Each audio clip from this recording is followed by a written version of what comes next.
I want to try and work out who you are because it struck me as extraordinary that Google this week revealed some stats for the year. The number one person whose name followed people Google searching who is in 2022 was Andrew Tate. Yeah, that's quite remarkable. I think there's a whole swath of the population, especially young men, that feel disenfranchised. They feel disenfranchised with the media machine and the things they're supposed to believe. They don't feel an affinity with the educational systems or the culture. And they look at a person like me who stands up and says the things that many young men think.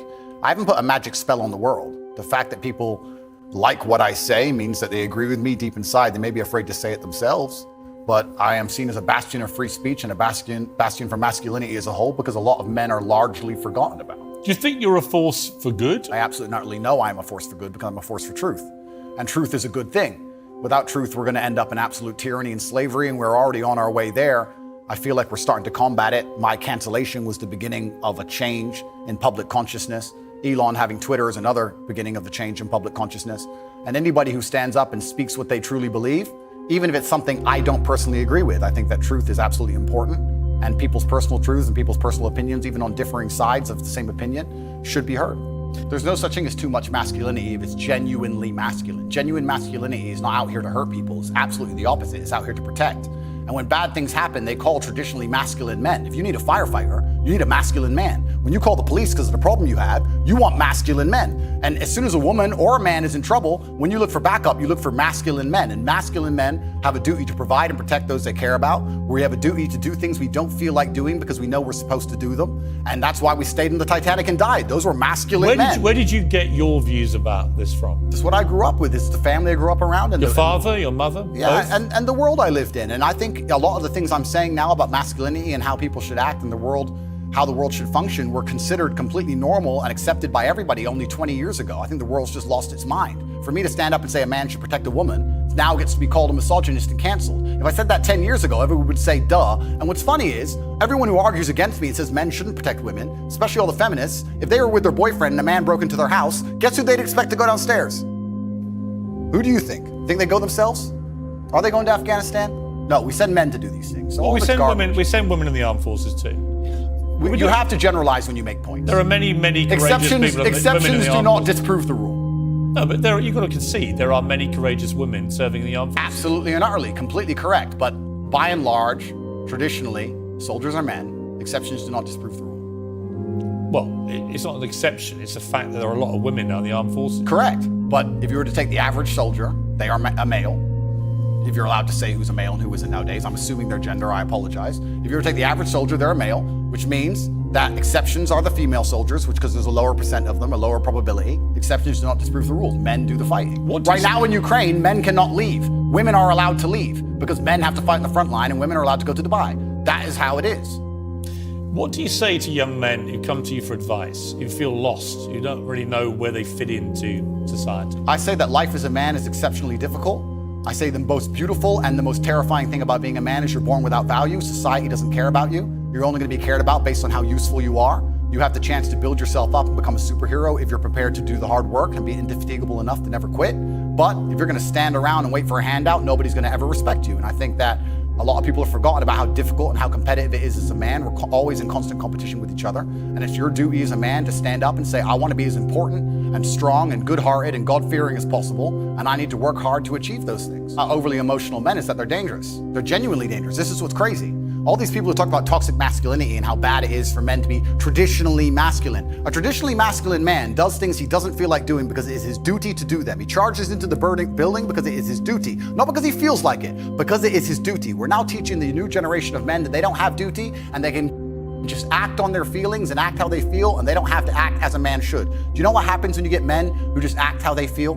You get school shooters, you get violence, you get rapists. Men who do not control their emotions are dangerous. If you find a man who is stoic, he's not going to hurt people. He's going to sit and think about his actions very carefully, and he's going to be a good man who protects and provides for his family. You find a man who just acts out on impulse and does whatever he feels like, you're going to find a dangerous man. Sitting here telling men to cry more and act with their feelings and it's okay to feel this way, that way, etc., and have no self-control. That is why we have the problems we have in the world.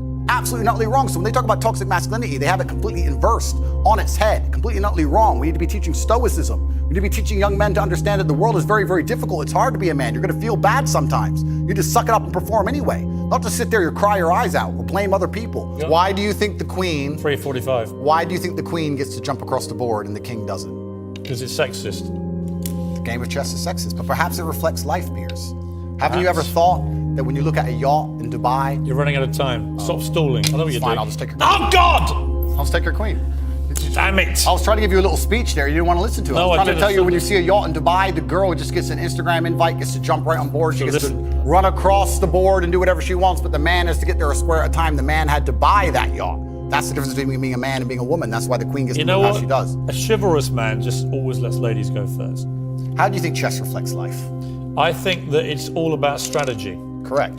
That if you're good at chess, you can be good at pretty much anything because it's about thinking ahead, it's about planning, it's about relentless practice. And you know what else is beautiful about chess?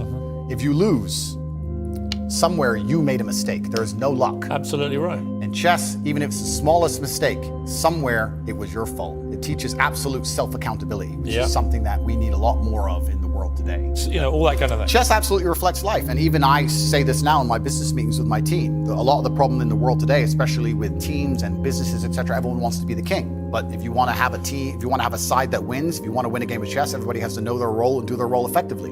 There can be a king and a rook and a pawn and a bishop and a knight, and everyone does everything correctly. And when that happens, you have a very formidable board and you're hard to beat. And chess reflects life absolutely. It's something I do every single day. What kind of man was your father? He was the greatest man on the face of the planet. But luckily he had me. And now in the natural order of the universe, he is gone and I am here and I carry his name. And it is my duty to bring honor to him. And this is one of the greatest things about achievement, because achievement honors your ancestors. People talk about my father because of how successful I am. And people will talk about me into eternity, even after my death, because of how successful my son will be. This is the great thing about achievement. It's an honor to your ancestors. What would he have made of your success, your father? He would be extremely underwhelmed by it because he always expected it of me. I am Emery Andrew Tate III. I can do whatever I put my mind to. And he would be like, well, of course, you decided you wanted to become the most famous man on the planet. It took you a few months, of course. Does your mother ever do what my mother does and occasionally go, I think you went too far there? My mother has absolute trust in my abilities and capabilities. She says, be careful, do your best, but you are the most capable and competent man on the planet. And that wasn't the question. That's what she says. She says, be careful. Does she ever say you shouldn't have said that? Nah, she knows better than that. Really? No, never. She says, just be careful. You know what you're doing. It's kind of hard to argue against me, and this is what my haters seem to struggle with. It's hard to argue against a person who is monumentally successful in every single human metric that can possibly be measured. This is why young men respect me so much. Would you ever tell your mother what to do? They want to be my life. Do you ever tell her what to do? I don't need to. She's a full-grown woman. Would you ever tell her what to do? I would give her my advice if she asked for it. You say you can't leave the home, you can't drive, all those things you joke about? I'd give her my opinion. I would say perhaps you should move house now, or perhaps that's not safe, or yeah, I would absolutely, because I'm responsible for her safety. And when you're responsible for somebody's safety, you have an opinion and you need to have a firm opinion on that subject. So completely. For any woman I'm responsible for any woman I'm responsible for her safety, I will sit and say, that's an unsafe thing to do. How much are you worth? I'm a billionaire by now.